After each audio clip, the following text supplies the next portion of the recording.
ಸ್ವಾಮೀಜಿ ವೇದಿಕೆ ನಿಮ್ದು.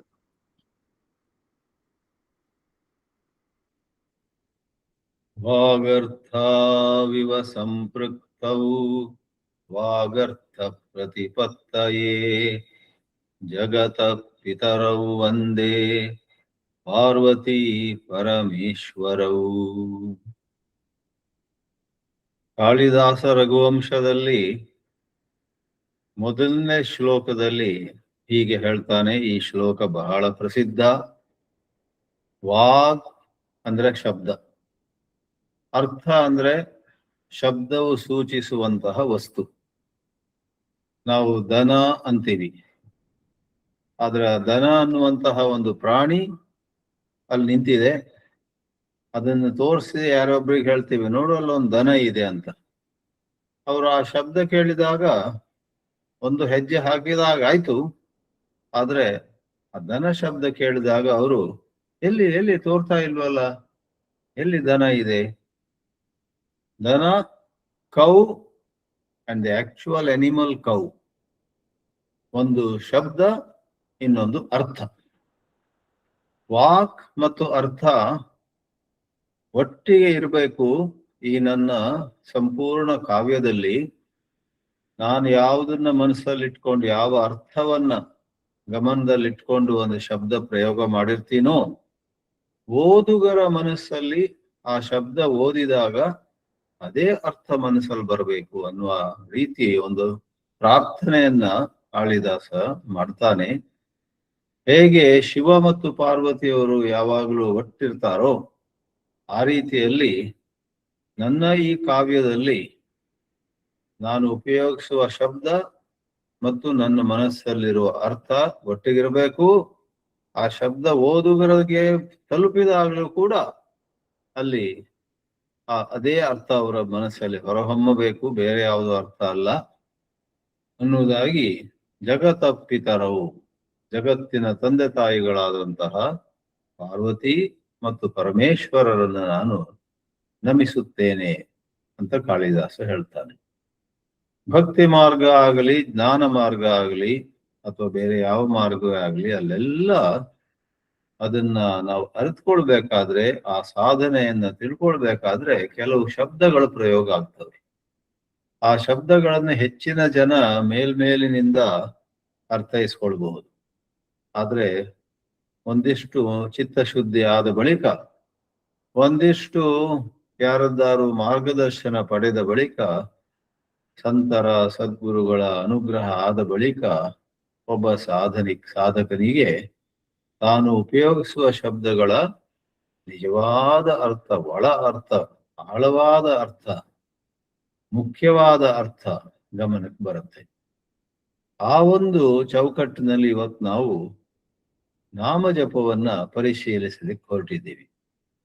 ನಾಮಜಪದಲ್ಲಿ ಅದು ಓಂ ನಮಃ ಶಿವಾಯ ಇರಬಹುದು, ಅಥವಾ ಯಾವ ದೇವಿಯ ಮಂತ್ರ ಇರಬಹುದು, ವೇದದಿಂದ ತೆಗೆದುಕೊಂಡಂತ ಮಂತ್ರ ಇರಬಹುದು.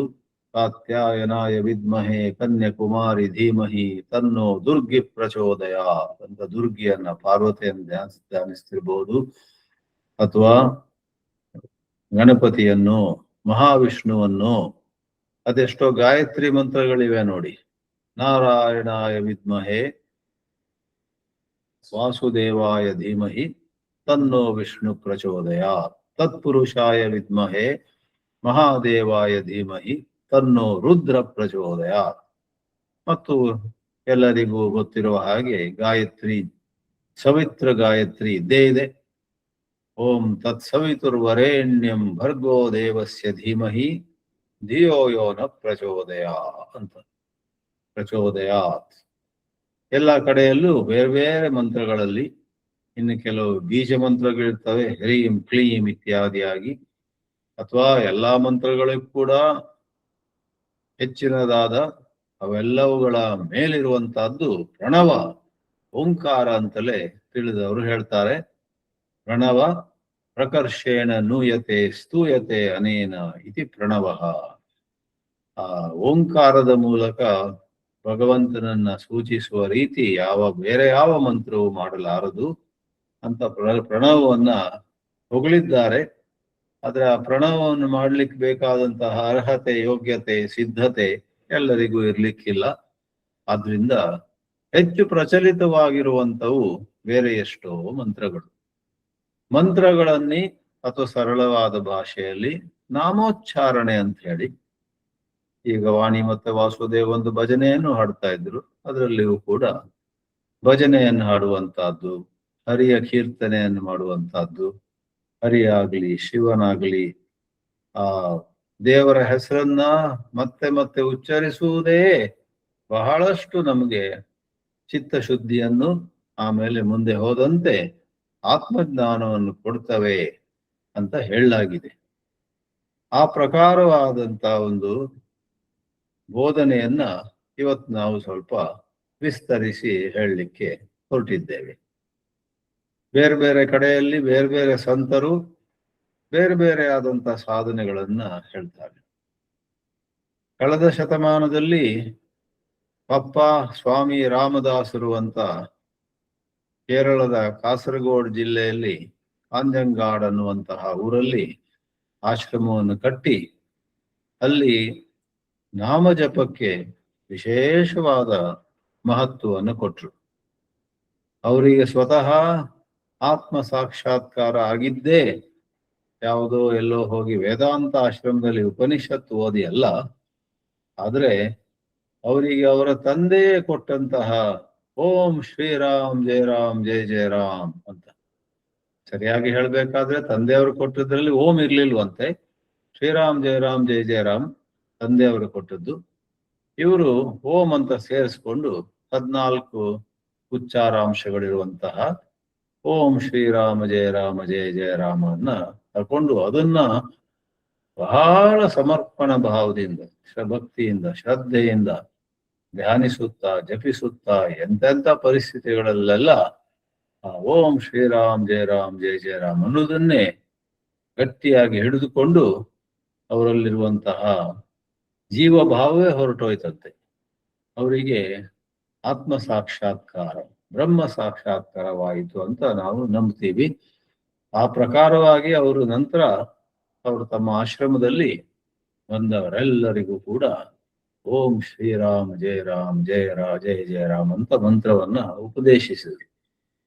ಕೆಲವು ಭಕ್ತರಿಗೆ ಸಮಯದ ಅಭಾವ ಇದ್ದುದ್ರಿಂದ ಭಕ್ತರು ಎಲ್ಲಿಂದೋ ಬರೆದಿದ್ದಾರೆ ಪತ್ರ, ಅವರಿಗೆ ಪತ್ರದ ಮೂಲಕವೇ ಅವರಿಗೆ ದೀಕ್ಷೆ ಕೊಟ್ಟಿದ್ದಾರೆ. ಇದು ನಾನು ಕೊಡ್ತಿರುವಂತಹ ಮಂತ್ರ ದೀಕ್ಷೆ ಪೋಸ್ಟ್ ಕಾರ್ಡ್ ನಲ್ಲಿ ಬೆಂಗಳೂರಿನವರು ಅಥವಾ ಬೆಂಗಳೂರು ಹತ್ರದವರಾದಂತ ಒಬ್ರು ಯಲ್ಲಪ್ಪ ಅನ್ನೋವರಿಗೆ ಪತ್ರದಲ್ಲೇ ಈ ಮಂತ್ರವನ್ನು ನಾನು ಪತ್ರದಲ್ಲಿ ಕೊಡ್ತಾ ಇದ್ದೇನೆ ಅಂತ. ಅವರು ಜೀವನದುದ್ದಕ್ಕೂ ರಾಮ ಭಕ್ತರಾಗಿ ಓಂ ಶ್ರೀರಾಮ್ ಜಯ ರಾಮ್ ಜಯ ಜಯ ರಾಮ್ ಅನ್ನೋದನ್ನೇ ಜಪಿಸುತ್ತಾ ಜೀವನದಲ್ಲಿ ಒಂದು ಸಾರ್ಥಕತೆಯನ್ನ ಪಡೆದರು. ಇವತ್ತು ಈ ವಿಷಯ ಎತ್ತುಕೊಳ್ಳಿಕ್ಕೂ ಕೂಡ ಒಂದು ಹಿನ್ನೆಲೆ ಇದೆ. ಇವತ್ತು ನಾವು ಜೂನ್ 23ಕ್ಕೆ ಈ ಒಂದು ಪ್ರವಚನವನ್ನು ಮಾಡ್ತಾ ಇದ್ದೇವೆ. 10 ದಿವಸಗಳ ಹಿಂದೆ ಅಂದ್ರೆ ಜೂನ್ 13 ಮತ್ತು 14, 13 ಮತ್ತು 14ಕ್ಕೆ ಬೆಂಗಳೂರಿನಲ್ಲೇ ಇರುವಂತಹ ಕೇರಳದ ಆನಂದಾಶ್ರಮದ ಶಾಖೆಯಲ್ಲಿ ಒಂದು ಬಹಳ ಚಂದವಾದ ಕಾರ್ಯಕ್ರಮ ನಡೆಯಿತು. ಅದಕ್ಕೆ ಹೆಸರು ನಾಮೋತ್ಸವ ಅಂತ. ನಾಮಜಪವೇ ಒಂದು ಉತ್ಸವ, ಒಂದು ಫೆಸ್ಟಿವಲ್ ಆಗಿ ಆಚರಿಸಲಾಯಿತು. ಮುಖ್ಯ ಆಶ್ರಮವಾದಂತಹ ಕೇರಳದಲ್ಲಿರತಕ್ಕಂಥ ಆನಂದಾಶ್ರಮದಿಂದ ಸ್ವಾಮಿ ಮುಕ್ತಾನಂದರು ಬಂದಿದ್ರು, ನಮ್ಮನ್ನು ಅದರಲ್ಲಿ ಸೇರಿಸಿದ್ರು. ಆಮೇಲೆ ಬಹುಶಃ ಒಂದು 150, 200 ಅಥವಾ 200ಕ್ಕೂ ಹೆಚ್ಚು ಜನ ಸೇರಿದ್ರು. ಎಲ್ಲರೂ ಸೇರಿ ಓಂ ಶ್ರೀರಾಮ್ ಜಯ ರಾಮ್ ಜಯ ಜಯ ರಾಮ್, ಓಂ ಶ್ರೀರಾಮ್ ಜಯ ರಾಮ್ ಜಯ ಜಯ ರಾಮ್ ಅಂತ ನಾಮಜಪವನ್ನು ಮಾಡಿದ್ವಿ. ಆ ನಾಮಜಪವನ್ನು ಮಾಡುತ್ತಾ ಮಾಡುತ್ತಾ ಮಧ್ಯದಲ್ಲಿ ಒಂದು ಪುಟ್ಟ 10 ನಿಮಿಷದ ಅವಧಿಯಲ್ಲಿ, 10 ನಿಮಿಷದ ಒಂದು ಕಾಲದಲ್ಲಿ ಈ ನಾಮಜಪದ ಒಳ ಅರ್ಥ ಏನು ಅನ್ನುವುದಾಗಿ ಸ್ವಾಮಿ ಮುಕ್ತಾನಂದರು ಅವರು ಇಂಗ್ಲಿಷ್ನಲ್ಲಿ ತಿಳಿಸಿದರು. ನನಗೆ ಕನ್ನಡದಲ್ಲಿ ತಿಳಿಸಿ ಅಂತ ಅದಕ್ಕೆ ಒಂದು ಪುಟ್ಟ ಪುಸ್ತಕವೂ ಪ್ರಕಟವಾಗಿತ್ತು. ಅದರಲ್ಲಿ ನಾವು ಹೇಳಬೇಕಾದಂತಹ ವಿವರಣೆ ಎಲ್ಲವೂ ಆ ಪುಟ್ಟ ಪುಸ್ತಕದಲ್ಲಿ ಇದ್ದವು. ಆದ್ರಿಂದ ಅದನ್ನ ಅಲ್ಲಿ ಸೇರಿದವರೆಲ್ಲರಿಗೂ ಕೂಡ ನಾಮಜಪದಿಂದ ಅದರ ಹಿಂದಿರುವಂತಹ ಬ್ರಹ್ಮತತ್ವವು ಹೇಗೆ ನಮ್ಮ ಮನಸ್ಸಿಗೆ ಬರ್ಲಿಕ್ಕೆ ಸಾಧ್ಯ ಇದೆ, ಆ ಬ್ರಹ್ಮದ ಮೇಲೆ ಹೇಗೆ ಧ್ಯಾನ ಮಾಡ್ಲಿಕ್ಕೆ ಸಾಧ್ಯ ಇದೆ ಅನ್ನೋದನ್ನ ತಿಳಿಸಲಾಗಿತ್ತು. ಅದ್ರ ಬಗ್ಗೆ ಆ ಆನಂದಾಶ್ರಮದಲ್ಲಿ ತುಂಬಾ ಸಾಹಿತ್ಯ ಇದೆ, ಎಷ್ಟೋ ದೃಷ್ಟಾಂತಗಳು, ಎಷ್ಟೋ ರೀತಿಯ ಬಗೆಯಾಗಿ ಆ ಒಂದು ವಿಷಯವನ್ನು ತಿಳಿಸುವ ರೀತಿಗಳೆಲ್ಲವೂ ಆ ಸಾಹಿತ್ಯದಲ್ಲಿ ಇವೆ. ಇವತ್ತು ಈ ಪ್ರವಚನದಲ್ಲಿ ಕೂಡ ಆ ಒಂದು ಸಾಹಿತ್ಯದಿಂದ ಅವತ್ತು 10 ದಿವಸಗಳ ಹಿಂದೆ ಅಲ್ಲಿ ಭಾಗವಹಿಸಿದ ಎಲ್ಲರಿಗೂ ಕೊಟ್ಟಂತಹ ಕಿರು ಹೊತ್ತಿಗೆಯಲ್ಲಿ ಇರತಕ್ಕಂತಹ ವಿಷಯಗಳ ಸ್ವಲ್ಪ ಭಾಗವನ್ನು, ಅದರಲ್ಲೂ ಒಂದು ಅಂಶವನ್ನು ತೆಗೆದುಕೊಂಡು ನಾವು ಈ ಮಾತನ್ನ ಆಡ್ತಾ ಇದ್ದೇವೆ. ಆದ್ರಿಂದ ಬನ್ನಿ, ಈಗ ನಾಮ ಜಪದಲ್ಲಿ ಆತ್ಮಚಿಂತನೆ ಹೇಗೆ ಸಾಧ್ಯ, ಅದನ್ನು ಯಾವ ರೀತಿ ಮಾಡಬಹುದು ಅನ್ನೋದನ್ನು ತಿಳಿಸ್ಲಿಕ್ಕೆ ಹೋಗ್ತೀವಿ. ಸರಿ. ಓಂ ಶ್ರೀರಾಮ್ ಜಯ ರಾಮ್ ಜಯ ಜಯ ರಾಮ್. ನಾಮ ಜಪದಲ್ಲಿ ಆತ್ಮಚಿಂತನೆ. ಸಾಮಾನ್ಯವಾಗಿ ನಾಮ ಜಪ ಮಾಡುವವರನ್ನ ಇವರು ಭಕ್ತಿ ಮಾರ್ಗದಲ್ಲಿದ್ದಾರೆ, ದೇವರ ಹೆಸರನ್ನ ಶ್ರದ್ಧೆಯಿಂದ ಹೇಳ್ಕೊಳ್ತಿದ್ದಾರೆ, ದೇವರು ಅವರಿಗೆ ಅನುಗ್ರಹ ಮಾಡ್ತಾನಂತೆ ಇತ್ಯಾದಿಯಾಗಿ ನಾವು ಅವರನ್ನ ಭಕ್ತಿ ಮಾರ್ಗಕ್ಕೆ ಮಾತ್ರ ಸೇರಿದವರು, ಇವರಲ್ಲಿ ಅಂತ ಜ್ಞಾನದ ಅಂಶ ಇಲ್ಲ ಅನ್ನೋದಾಗಿ ಭಾವಿಸುವುದಿದೆ. ಭಕ್ತಿ ಮಾರ್ಗ, ಜ್ಞಾನ ಮಾರ್ಗ, ಯೋಗ ಮಾರ್ಗ, ಕರ್ಮ ಮಾರ್ಗ ಎಲ್ಲದರಲ್ಲೂ ಕೂಡ ಹೆಚ್ಚು ಹೆಚ್ಚು ಎತ್ತರಕ್ಕೆ ಹೋದಂತೆ, ಅದು ಎತ್ತರ ಅಂತ ಹೇಳಿ, ಆಳ ಅಂತ ಹೇಳಿ, ಅಥವಾ ಹೆಚ್ಚು ಹೆಚ್ಚು ಮುಂದುವರಿದಂತೆ ಅವೆಲ್ಲವುಗಳು ಕೂಡ ನಮ್ಮ ಆಧ್ಯಾತ್ಮಿಕ ಜ್ಞಾನ ಎಷ್ಟು ಉತ್ತಮಗೊಳ್ಳುತ್ತಂತ ಹೇಳಿದ್ರೆ ಅವೆಲ್ಲದರಲ್ಲೂ ಕೂಡ ಆತ್ಮಚಿಂತನೆ ಬಂದೇ ಬರುತ್ತೆ. ಆದ್ರಿಂದ during the repetition of God's name or a mantra of some kind, there is actually contemplation on the pure self. ಅದು ನಮ್ಮ ವಿಷಯ ಇವತ್ತಿಗೆ. ನಾಮ ಜಪದ ಸಮಯದಲ್ಲಿ ಆತ್ಮಚಿಂತನೆ ಹೇಗಾದೀತು ಅಂತ ಈಗ ಸ್ವಲ್ಪ ಸ್ವಲ್ಪವೇ ನೋಡ್ತಾ ಹೋಗೋಣ. ಇನ್ನೊಮ್ಮೆ ಈ ನಾಮ ಜಪವನ್ನ, ಅದರಲ್ಲಿಯೂ ವಿಶೇಷವಾಗಿ ಓಂ ಶ್ರೀರಾಮ್ ಜಯ ರಾಮ್ ಜಯ ಜಯ ರಾಮ್ ಅನ್ನುವಂತಹ ಮಂತ್ರವನ್ನ ಬಹಳ ಜನಪ್ರಿಯವಾಗಿ ಮಾಡಿದಂತಹ ಪಪ್ಪ ಸ್ವಾಮಿ ರಾಮದಾಸರು ಮತ್ತು ಅವರ ಶಿಷ್ಯೆ, ಆಮೇಲೆ ಆಶ್ರಮವನ್ನ ಎಷ್ಟೋ ವರ್ಷ ನೋಡಿಕೊಂಡವರು ಮಾತಾಜಿ ಕೃಷ್ಣಾಬಾಯಿ ಅವರು, ಅವರಿಬ್ಬರನ್ನು ಸ್ಮರಿಸಿಕೊಳ್ಳುತ್ತಾ ಅವರಿಗೆ ಪ್ರಣಾಮಗಳನ್ನ ಮಾಡುತ್ತಾ ನಾವು ಮುಂದುವರಿಸೋಣವಂತೆ. ನಾಮ ಜಪ, ನಾಮ ಅಂತ ಹೇಳಿದ್ರೆ ಅದು ಬರೇ ರಾಮ ಇರಬಹುದು, ಬರೇ ಶಿವ ಇರಬಹುದು, ಬರೇ ದೇವಿ ಇರಬಹುದು.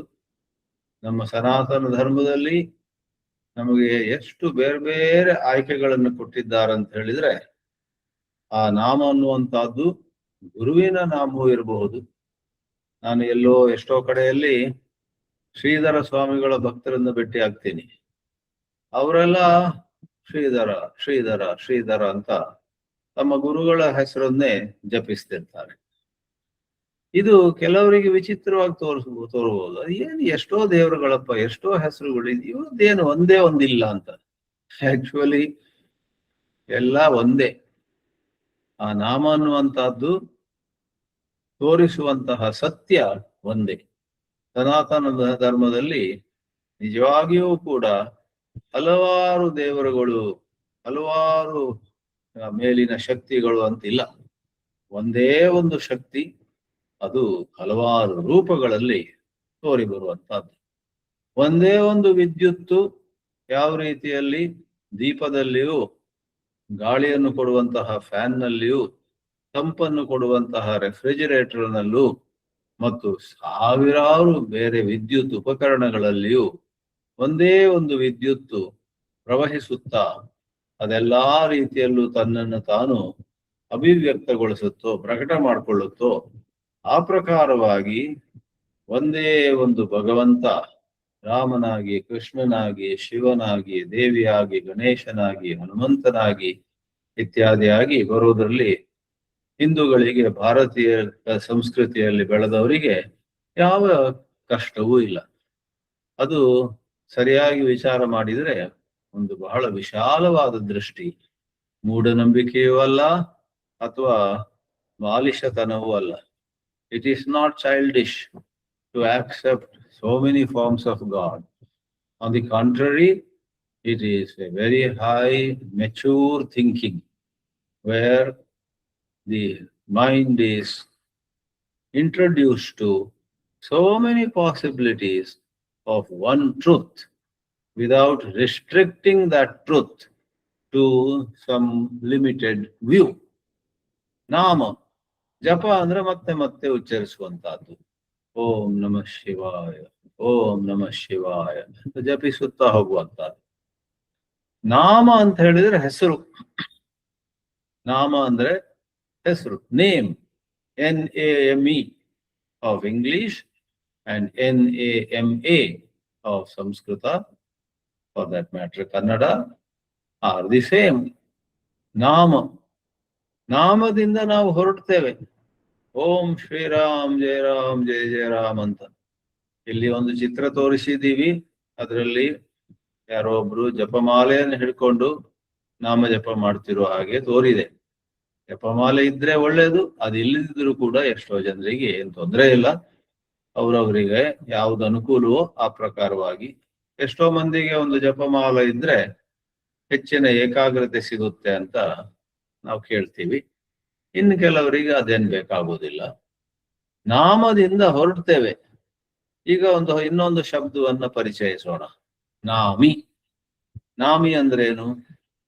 ಯಾರಿಗೆ ಈ ಹೆಸರನ್ನ ಇಟ್ಟಿದ್ದೇವೋ, ಈ ಮೊದಲು ಹೇಳಿದೇವಲ್ಲ, ಶಬ್ದ ಮತ್ತು ಅರ್ಥ, ವಾಕ್ ಮತ್ತು ಅರ್ಥ. ಶಂಕರಾಚಾರ್ಯರು ಉಪನಿಷತ್ ಭಾಷ್ಯಗಳಲ್ಲಿ ಉಪಯೋಗಿಸ್ತಾರೆ. ಅಭಿಧಾನ ಅಂದ್ರೆ ಹೆಸರು, ಅಭಿಧೇಯ ಅಂದ್ರೆ ಆ ಹೆಸರಿನ ಮೂಲಕ ಯಾವುದನ್ನು ಸೂಚಿಸ್ತೀವೋ ಅದು ಅಭಿಧೇಯ.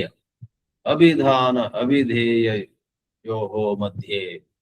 ಮಾಂಡೂಕ್ಯ ಉಪನಿಷತ್ತಿನ ಭಾಷ್ಯದಲ್ಲೆಲ್ಲ ಓಂಕಾರ ಅನ್ನುವಂತಹದ್ದು ಅಭಿಧಾನ ಮತ್ತು ಓಂಕಾರದಿಂದ ಸೂಚಿಸಲ್ಪಡುವಂತಹದ್ದು ಅಭಿಧೇಯವು ಆ ಶುದ್ಧ ಬ್ರಹ್ಮವೇ. ಓಂಕಾರದ ಮಹಿಮೆಯನ್ನ ಎಷ್ಟೋ ಕಡೆಯಲ್ಲಿ, ಎಷ್ಟೋ ಉಪನಿಷತ್ತುಗಳಲ್ಲಿ, ಅದು ವಿಶೇಷವಾಗಿ ಮಾಂಡೂಕ್ಯ ಉಪನಿಷತ್ನಲ್ಲಿ ಅದನ್ನ ತೆಗೆದುಕೊಂಡಿದೆ. ಓಂ ಅನ್ನುವಂತಹದ್ರಲ್ಲಿ ಅ ಉ ಅಂ ಅಂತಿದೆ, ನಂತರ ಮೌನವಿದೆ. ಅ ಉ ಅಂ ಅನ್ನುವಂತಹದ್ದು ಜಾಗೃತ್, ಸ್ವಪ್ನ, ಸುಷುಪ್ತಿ, ಈ ಮೂರು ಅವಸ್ಥೆಗಳಲ್ಲಿ ಯಾವ ರೀತಿ ಒಬ್ಬರು ತೋರಿ ಬರ್ತಾರೋ ಆ ಒಂದು ವ್ಯಕ್ತಿ ಅಥವಾ ಆ ಒಂದು ಆತ್ಮದ ರೂಪವನ್ನ ಅ ಉ ಮತ್ತು ಅಂ ಅಂತ ತೋರಿಸ್ತೇವೆ ಅಂತ ತುಂಬಾ ಅಲ್ಲಿ ಹೇಳಲಾಗಿದೆ. ಓಂಕಾರದ ಮೂಲಕ ಬ್ರಹ್ಮದ ಕಡೆ ಹೇಗೆ ಪಯಣಿಸಬಹುದು ಅಂತ. ಅದು ಈ ಮೊದಲು ಹೇಳಿದ ಹಾಗೆ ಓಂಕಾರ, ಬೇರೆ ಯಾವುದೋ ಬೀಜ ಮಂತ್ರಗಳು, ಯಾವುದೋ ಸ್ವಲ್ಪ ಕಷ್ಟ ಆಗಿರುವಂತಹ ಮಂತ್ರಗಳು ಅವೆಲ್ಲ ಇದ್ದೇ ಇವೆ. ಎಷ್ಟೋ ಮಂದಿಗೆ ಅದು ಸಹಾಯವಾಗುತ್ತೆ. ಆದ್ರೆ ಅವೇ ಬೇಕಂತಿಲ್ಲ. ಬಹಳ ಸರಳವಾದ ಓಂ ಶ್ರೀರಾಮ್ ಜಯ ರಾಮ್ ಜಯ ಜಯ ರಾಮ್ ಅನ್ನುವ ನಾಮಜಪದಿಂದ ಹೊಸ ಶಬ್ದವನ್ನು ನಾವೀಗ ಪರಿಚಯಿಸುವುದು ನಾಮಿ. ನಾಮದಿಂದ ನಾಮಿ. ನಾಮಿ ಯಾರು? ಪಪ್ಪ ರಾಮದಾಸ್, ಸ್ವಾಮಿ ರಾಮದಾಸ್ ಅವರು ಸ್ವತಃ ಅವರು 1963ರವರೆಗಿದ್ರು. ಅದರಿಂದ ಕಳೆದ ಶತಮಾನದಲ್ಲಿ ರಮಣ ಮಹರ್ಷಿಗಳು ಹೋದ ನಂತರ ಇನ್ನೊಂದು 13 ವರ್ಷ ಪಪ್ಪ ರಾಮದಾಸ್ ಇದ್ರು. ಕೆಲವು ಭಕ್ತಾದಿಗಳು ರಮಣ ಮಹರ್ಷಿಗಳನ್ನು ಭೇಟಿ ಆಗ್ಬೇಕಂತ ಹೋಗ್ತಾರೆ. ಅಷ್ಟರಲ್ಲಿ ಅವ್ರಿಗೆ ಸುದ್ದಿ ಸಿಗುತ್ತೆ ರಮಣ ಮಹರ್ಷಿಗಳು ದೇಹ ಬಿಟ್ರು ಅಂತ. ಆಗ ಅವ್ರು ಬಹಳ ನಿರಾಶರಾಗ್ತಾರೆ. ಆ ನಿರಾಶರಾದಾಗ ಪಪ್ಪ ರಾಮದಾಸ್ ಭಕ್ತರು ಕೆಲವರು, ಅಯ್ಯೋ ಯಾಕೆ ನಿರಾಶೆ ಮಾಡ್ತೀರಾ? ಯಾವ ರೀತಿಯಲ್ಲಿ ರಮಣ ಮಹರ್ಷಿಗಳು ನಾನು ಯಾರು ಅನ್ನುವಂಥದ್ದನ್ನ ಪ್ರಸಿದ್ಧಪಡಿಸಿದ್ರು. ಅವರು ತಮ್ಮ ಒಂದು ಸಾಧನೆಯಿಂದ ಬ್ರಹ್ಮನಿಷ್ಠರಾಗಿದ್ರು, ಆತ್ಮನಿಷ್ಠರಾಗಿದ್ರು. ಇಲ್ಲಿ ನಮ್ಮ ಸ್ವಾಮಿ ರಾಮದಾಸರಿದ್ದಾರೆ. ಇವರು ಕೂಡ ನಾಮಜಪದಿಂದ ತಕೊಂಡ ಮಾರ್ಗ ಬೇರೆ, ಆದ್ರೆ ತಲುಪಿರುವ ಉಚ್ಚ ಸ್ಥಿತಿ ಒಂದೇ. ಅವರಿದ್ದಾಗ ಯಾಕೆ ನಿಮಗೆ ಚಿಂತೆ ಅಂತ ಹೇಳಿದಾಗ ಕೆಲವಾರು ಭಕ್ತರು ಆ ಪ್ರಕಾರ ಕೇರಳಕ್ಕೆ ಹೋಗಿ ಪಪ್ಪ ರಾಮದಾಸ್ ಜೊತೆ ಕೆಲ ಕಾಲ ಕಳೆದು ಬಹಳಷ್ಟು ಪ್ರೇರಣೆ, ಸ್ಫೂರ್ತಿ, ಆತ್ಮಬಲ, ಅಧ್ಯಾತ್ಮ ಬಲವನ್ನು ಪಡೆದ್ರು. ತಮ್ಮ ಜೀವನವನ್ನ ಸಾರ್ಥಕಗೊಳಿಸಿಕೊಂಡ್ರು. ಪಪ್ಪ ರಾಮದಾಸ್ ಈ ಪ್ರಕಾರ ಹೇಳಿದ್ರು, ನಾಮ ಅನ್ನುವಂತಹದ್ರ ಮೂಲಕ ನೀವು ನಾಮಿಯ ಕಡೆ ಹೋಗ್ಬೇಕು. ಹೇಗೆ ರಾಮನಾಮದಿಂದ ಆತ್ಮಾರಾಮನ ಕಡೆ ಒಂದು ಪಯಣ ಸಾಧ್ಯ ಇದೆ. ಆತ್ಮಾರಾಮ ಅಂತ ಇಲ್ಲಿ ವಿಶೇಷವಾಗಿ ಯಾಕೆ ಹೇಳ್ತೀವಿ ಅಂತ ಹೇಳಿದ್ರೆ, ರಾಮಾಯಣದಲ್ಲಿ ಸೀತೆಯ ಪತಿಯಾದಂತಹ ರಾಮ, ದಶರಥನ ಪುತ್ರನಾದಂತಹ ರಾಮ, ರಾವಣನನ್ನು ಕೊಂದಂತಹ ರಾಮ, ಆ ರಾಮನನ್ನು ಏನು ಅಲ್ಲಗಳೆಯೋದಿಲ್ಲ. ಆದ್ರೆ ಪಪ್ಪ ರಾಮದಾಸ್ ಅವರು ಮಾಡಿದಂತ ಸಾಧನೆಯಲ್ಲಿ ನೇರವಾಗಿ ರಾಮ ಶಬ್ದದಿಂದ ಆತ್ಮಾರಾಮ. ಆದ್ರಿಂದ ಇವತ್ತಿನ ವಿಷಯ ನಾಮಜಪದ ಮಧ್ಯೆ ಆತ್ಮಚಿಂತನೆ ಹೇಗೆ. ಈ ಆತ್ಮವು ಉಪನಿಷತ್ತುಗಳಲ್ಲಿ ಹೇಳುವ ಆತ್ಮವನ್ನೇ ಸೂಚಿಸ್ತದೆ. ಅದೇ ಆತ್ಮ, ಬೇರೆ ಯಾವುದಲ್ಲ. ಜೀವಾತ್ಮವಲ್ಲ, ಜನನ ಮರಣ ಇರುವಂತಹ ಸಂಸಾರಿ ಆತ್ಮವಲ್ಲ. ಯಾರಾದ್ರೂ ತೀರಿ ಹೋದಾಗ ನಾವು ಅವರ ಆತ್ಮಕ್ಕೆ ಶಾಂತಿ ಸಿಗಲಿ ಅಂತ ಹೇಳುವಾಗ ಅಲ್ಲಿ ಆತ್ಮ ಶಬ್ದದಿಂದ ಜೀವಾತ್ಮವೇ ಸೂಚಿಸಲ್ಪಡುತ್ತೆ. ಆದ್ರೆ ಆತ್ಮ ಶಬ್ದದಿಂದಲೇ ಯಾವ ಪುನರ್ಜನ್ಮವೂ ಇಲ್ಲದಂತಹ, ಸದ್ಗತಿ ದುರ್ಗತಿ ಎಲ್ಲ ಏನು ಇಲ್ಲದಿರುವಂತಹ, ಆ ಲೋಕಕ್ಕೆ ಹೇಗೆ ಹೋಗುವಂತಹದ್ದು, ಈ ಲೋಕಕ್ಕೆ ಹೋಗುವಂತಹದ್ದು, ಸದ್ಗತಿಯನ್ನ ಪ್ರಾಪ್ತಿ ಪಡೆಯುವಂತಹದ್ದು, ದುರ್ಗತಿಯನ್ನ ಹೊಂದುವಂತಹದ್ದು, ಅದು ಯಾವುದು ಅಂಟದಿರುವಂತಹ, ಯಾವ ಸಂಬಂಧವೂ ಇಲ್ಲದಂತಹ ಶುದ್ಧ ಆತ್ಮಕ್ಕೂ ಕೂಡ ಆತ್ಮ ಶಬ್ದದಿಂದ ನಾವು ಸೂಚಿಸ್ತೀವಿ. ಆದ್ರಿಂದ ಅದು ಆತ್ಮಾರಾಮ. ಜೀವಾತ್ಮವೂ ಇದೆ ಮತ್ತು ಶುದ್ಧವಾದ ಆತ್ಮವೂ ಇದೆ, ಸಂಸಾರಿ ಆತ್ಮವೂ ಇದೆ ಮತ್ತು ಅಸಂಸಾರಿಯಾದಂತಹ ಆತ್ಮ. ಹೇಗೆ ನೀವು ಒಂದು ಕಡೆ ನೋಡ್ತಾ ಇದ್ದೀರಾ, ಒಂದು ಕ್ಷಣ ಹಾವಾಗಿ ತೋರಬಹುದು, ಅದನ್ನೇ ಪರಿಶೀಲಿಸಿದ್ರೆ ಅದು ಬರೇ ಹಗ್ಗ ಅಂತ ನಿಮ್ಗೆ ತಿಳಿದು ಬರುತ್ತೆ. ಇದು ಉದಾಹರಣೆ. ಈ ಮಧ್ಯೆ ನೀವು ಅಲ್ಲ ನಿಜವಾಗಿ ಅದು ಹಾವಾಗಿದ್ರೆ ಏನ್ ಮಾಡೋದು ಅಂತ ಕೇಳಬೇಡಿ. ಅದು ಕೊಟ್ಟ ಉದಾಹರಣೆ ಹಿಂದೆಲ್ಲೋ ತೆಗೆದುಕೊಂಡು ಹೋಗಾಗುತ್ತೆ. ಯಾವುದೋ ಹಗ್ಗ ಅನ್ನುವಂತಹದ್ದು ಹಾವಾಗಿ ತೋರ್ತಾ ಇದ್ದಾಗ, ಹೆಚ್ಚು ಪ್ರಕಾಶ ಬೀರಿದಾಗ ಅದು ಹಗ್ಗವೇ, ಹಾವಲ್ಲ, ಭಯ ಪಡ್ಬೇಕಾಗಿಲ್ಲ ಅಂತ ಹೇಗೆ ನಮ್ಗೆ ಗೊತ್ತಾಗುತ್ತೋ ಆ ಪ್ರಕಾರವಾಗಿ ನಮ್ಮ ಆಧ್ಯಾತ್ಮಿಕ ವಿಕಾಸವು ಸಾಕಷ್ಟು ಆಗಿರದಿದ್ದಾಗ ನಮ್ಮ ಬಗ್ಗೆ ನಾವು ಹುಟ್ಟಿದ್ದೇವೆ, ಒಂದಿನ ಸಾಯ್ತೇವೆ, ಶಿವ ಶಿವ ಇನ್ನೊಂದು ಮತ್ತೆ ಈ ಲೋಕಕ್ಕೆ ಬರ್ಬೇಕು, ಮತ್ತೆ ಹುಟ್ಟಬೇಕು, ಮತ್ತೆ ಈ ಭೂಮಿಯಲ್ಲಿ ಹುಟ್ಟುವ ಮೊದಲು ಎಲ್ಲೆಲ್ಲೋ ಯಾವ್ಯಾವ ಲೋಕಕ್ಕೆ ಹೋಗಿ, ಅದು ಪಾತಾಳ ಅಂತೆ, ನರಕ ಅಂತೆ, ಸ್ವರ್ಗ ಅಂತೆ, ಇನ್ನೂ ಎಷ್ಟೋ ಲೋಕಗಳಿವೆ, ಅದೆಲ್ಲ ಗತಿಯ ವಿಷಯ ಆಯ್ತು. ಅಲ್ಲೆಲ್ಲ ಹೋಗ್ಬೇಕಂತ ಭಾವಿಸಿದ್ರೆ ಅದು ಸುಳ್ಳಲ್ಲ, ಅದು ತಪ್ಪಲ್ಲ, ಅದು ಒಂದು ಮಟ್ಟದಲ್ಲಿ ಸತ್ಯವೇ. ಆದ್ರೆ ಅದಕ್ಕಿಂತ ಮುಂದೆ ಹೋದಾಗ ಅದಕ್ಕೆ ಹೇಳುದು perception. In the true perception ಆ ಪುನರ್ಜನ್ಮ ಇರುವಂತ ಒಂದು ಜೀವಾತ್ಮವು ತೋರಿಕೆ ಅಂತ ಗೊತ್ತಾಗುತ್ತೆ. ಹೇಗೆ ಹಗ್ಗವು ಹಾವಾಗಿ ತೋರ್ತಿರುವಾಗ ಎಂತೆಲ್ಲಾ ರೀತಿಯಲ್ಲಿ ನಿಮ್ಗೆ ಭಯ ಆಗೇ ಆಗತ್ತೆ. ಅದು ಹಾವಾಗಿರದಿರಬಹುದು, ಅದು ಹಾವು ಅಲ್ವೇ ಅಲ್ಲ. ಆದ್ರೆ ಎಲ್ಲಿವರೆಗೆ ನಿಮಗೆ ಅದು ಹಾವಾಗಿ ತೋರುತ್ತೋ ಆಗ ನೀವು ಇಡೀ ಶರೀರದಲ್ಲಿ ಬೆವರ್ತೀರಾ, ಭಯ ಪಡ್ತೀರಾ, ಕುಸಿದು ಹೋಗುವಂತ ಒಂದು ಅನುಭವ ಆಗತ್ತೆ ನಿಮ್ಗೆ. ಓಡಿ ಹೋಗೋಣ ಅಂತ ಮನ್ಸಾಗುತ್ತೆ, ಏನ್ ಮಾಡೋದು ಅಂತ, ಅದೆಲ್ಲ ಆಗತ್ತೆ. ಆ ಪ್ರಕಾರವಾಗಿ ನೋಡಿ, ಇದೆಲ್ಲ ಬೇರೆ ಬೇರೆ ಮಟ್ಟಗಳು. ಒಬ್ಬ ಬಹಳ ಪ್ರಾಪಂಚಿಕನಾದವನಿಗೆ ಪುನರ್ಜನ್ಮದ ಆಲೋಚನೆ ಇಲ್ಲ. ಒಂದಿಷ್ಟು ಒಳಗಿನ ವಿಕಾಸ ಆದಾಗ ಪುನರ್ಜನ್ಮ ಅನ್ನುವಂತಹ ಸತ್ಯ ಆತನಿಗೆ ಗೋಚರವಾಗತ್ತೆ. ಕ್ರಿಶ್ಚಿಯನ್ರು, ಮುಸ್ಲಿಮರಲ್ಲೂ ಕೂಡ ಒಂದಿಷ್ಟು ಅವರು ತಮ್ಮ ಧರ್ಮವನ್ನ ಅರಿತುಕೊಂಡಾಗ ಪುನರ್ಜನ್ಮ ಇಲ್ಲದಿದ್ರು ಕೂಡ ನಾವು ಈ ದೇಹದಿಂದ ಬೇರೆ ಆದ ಒಂದು ಜೀವಾತ್ಮ, ನಾವು ಒಳ್ಳೆ ರೀತಿ ಬದುಕಿದ್ರೆ ಸ್ವರ್ಗಕ್ಕೆ ಹೋಗ್ತೀವಿ, ನಾವು ತಪ್ಪು ಮಾಡಿದ್ರೆ ನರಕಕ್ಕೆ ಹೋಗ್ತೀವಿ ಇತ್ಯಾದಿಯಾಗಿ ಅವರಲ್ಲಿ ನಂಬಿಕೆ ಬರುತ್ತೆ. ಅದ್ಯಾವುದು ಮೂಢನಂಬಿಕೆ ಅಲ್ಲ, ಅದೆಲ್ಲದರಲ್ಲೂ ಸತ್ಯವಿದೆ. ಅದೆಲ್ಲವೂ ಕೂಡ ಬಹಳ ಕ್ರಾಂತದರ್ಶಿಗಳಾದಂತಹ ಋಷಿಗಳು ತಿಳಿಸಿರುವಂತಹದ್ದು. ಆ ಪ್ರಕಾರ ನಾಮದಿಂದ ಹೊರಟು ನಾಮಿಯ ಕಡೆ ಒಂದು ಪಯಣ, ಅಂದ್ರೆ ರಾಮನ ಹೆಸರಿಂದ ಆತ್ಮಾರಾಮನ ಕಡೆ ಸಾಗುವುದು. ಆ ಆತ್ಮದ ಸ್ವರೂಪ ಏನು? ಸರಳವಾಗಿ ಹೇಳುವುದಿದ್ರೆ ಸತ್ ಮತ್ತು ಚಿತ್. ಸತ್ ಅಂದ್ರೆ ಯಾವ ರೀತಿಯ ವಿಶೇಷವಿಲ್ಲದಂತಹ ಇರುವಿಕೆ. ವಿಶೇಷ ಅಂದ್ರೆ particular existence in particular form. ಒಂದು ಮರವಾಗಿ ಇರುವಂತಹದ್ದು, ಒಂದು ಗುಡ್ಡವಾಗಿ ಇರುವಂತಹದ್ದು, ಆಕಾಶದಲ್ಲಿ ಒಂದು ಮೋಡವಾಗಿ ಇರುವಂತಹದ್ದು, ನೀರಿನಲ್ಲಿ ಒಂದು ಮೀನಾಗಿರುವಂತಹದ್ದು, ನಿಮ್ಮ ನಮ್ಮ ಹಾಗೆ ಭೂಮಿಯ ಮೇಲೆ ಓಡಾಡುತ್ತಿರುವಂತಹ ಮನುಷ್ಯರಾಗಿರುವಂತಹದ್ದು, ಹೀಗೆ ಇರುವಂತಹದ್ದು, ಹಾಗೆ ಇರುವಂತಹದ್ದು, ಇಂಥ ಹೆಸರು, ಅಂತ ರೂಪ, ಇಂಥ ಬಣ್ಣ, ಇಂಥ ಅದೆಲ್ಲ ಇದೆ ನೋಡಿ. ಅದೆಲ್ಲ ವಿಶೇಷ ಅಂತೇವೆ. ಸವಿಶೇಷ ಅಂದ್ರೆ ವಿಶೇಷ ಸಹಿತವಾದ.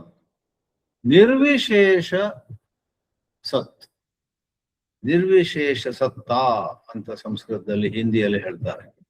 ಸವಿಶೇಷ ಸತ್ತ ಅನ್ನುವುದು ಏನೋ ಒಂದು ಹೆಸರು, ರೂಪ ಎಲ್ಲ ಬರುತ್ತಲ್ಲಿ. ಯಾವ ರೂಪವೂ ಇಲ್ಲ, ಇರುವಿಕೆ ಮಾತ್ರ, ಅದು ಸತ್. ಇದು ಮೊದಲು ಬಹಳ ಕಷ್ಟ ಅನಿಸಬಹುದು, ಆದ್ರೆ ಬೇರೆ ಎಷ್ಟೋ ವಿಷಯಗಳಲ್ಲೂ ಹಾಗೆ. ಮೊದಲು ಅರ್ಥವಾಗದಿದ್ದದ್ದು ಮತ್ತೆ ಮತ್ತೆ ಕೇಳಿ ಮತ್ತೆ ಮತ್ತೆ ಸ್ವಲ್ಪ ಚರ್ಚೆ ಮಾಡಿದಾಗ ಸ್ಪಷ್ಟವಾಗುತ್ತೆ. ಚಿತ್ ಅಂದ್ರೂ ಹಾಗೆ, ಯಾವ ವಿಷಯವನ್ನು ಅವಲಂಬಿಸದೆ, ವಿಷಯ ಇದ್ರೆ ಒಳ್ಳೇದು, ಇಲ್ಲದಿದ್ರು ಏನ್ ಚಿಂತೆ ಇಲ್ಲ. ಹೇಗೆ ನೀವು ಕಣ್ ತೆರೆದಿರ್ತೀರಾ, ನಿಮ್ಮ ಎದುರಿಗೆ ಒಂದ್ 3-4 ಹಕ್ಕಿಗಳು ಹಾರ್ತಾ ಇದ್ದಾವೆ. ಇನ್ನೊಬ್ರು ಕೇಳ್ತಾರೆ, ಏನ್ ನೋಡ್ತಿದ್ದೀರಾ? ಹಕ್ಕಿಗಳು ಎಷ್ಟಿವೆ? 3 ಹಕ್ಕಿಗಳು ತೋರ್ತಾ ಇವೆ. ಸ್ವಲ್ಪ ಹೊತ್ತಿನ ನಂತರ ನಿಮ್ಮ ಮಿತ್ರರು ಕೇಳ್ತಾರೆ, ಏನ್ ನೋಡ್ತಿದ್ದೀರಾ? 2 ಹಕ್ಕಿಗಳು ತೋರ್ತಾ ಇವೆ. ಆಮೇಲೆ ಸ್ವಲ್ಪ ಹೊತ್ತ ನಂತರ 1 ಹಕ್ಕಿ ಇಲ್ಲ, ನನಗೇನು ತೋರ್ತಾ ಇಲ್ಲ ಅಂದಾಗ ನಿಮ್ಮ ಮಿತ್ರರು, ಓ ಈಗ ನೀವು ಕುರುಡರಾದ್ರಿ, ಈಗ ನೀವು ಅಂಧರಾದ್ರಿ. ಸ್ವಲ್ಪ 2 ನಿಮಿಷದ ಹಿಂದೆ ನಿಮ್ಗೆ ಕಾಣುವ ಶಕ್ತಿ ಇತ್ತು, ಈಗ ನಿಮ್ಗೆ ಕಾಣುವ ಶಕ್ತಿ ಹೊರಟೋಯ್ತು ಅಂತ ಹೇಳಲಿಕ್ಕೆ ಸಾಧ್ಯವೇ? ಅಲ್ಲಿ ಹಕ್ಕಿಗಳಿರ್ಲಿ ಇಲ್ಲದಿರ್ಲಿ, ಮೋಡ ಇರಲಿ ಇಲ್ಲದಿರ್ಲಿ, ಈ ಸರಳವಾದ ಉದಾಹರಣೆಯಲ್ಲಿ ನಿಮ್ಮ ಕಣ್ಣುಗಳು ತೆರೆದಿವೆ, ಆ ಕಣ್ಣುಗಳಿಗೆ ನೋಡುವ ಶಕ್ತಿ ಇದ್ದೇ ಇದೆ. ಈ ಉದಾಹರಣೆಯಲ್ಲಿ ನಾವು ಹೇಳುವಂತಹ ಕಣ್ಣುಗಳು ನಾಳೆ ಕುರುಡಾಗಬಹುದು, ಅದು ಉದಾಹರಣೆಯ ಇತಿಮಿತಿ. ಆದ್ರೆ ಉಪನಿಷತ್ತುಗಳು ತಿಳಿಸುವಂತಹ ಚಿತ್ತತ್ವವು ವಿಷಯವಿರಲಿ ವಿಷಯವಿಲ್ಲದಿರಲಿ, let there be objects or let there be no objects, you are of the nature of seeing, you are of the nature of consciousness. ಅದು ಚಿತ್.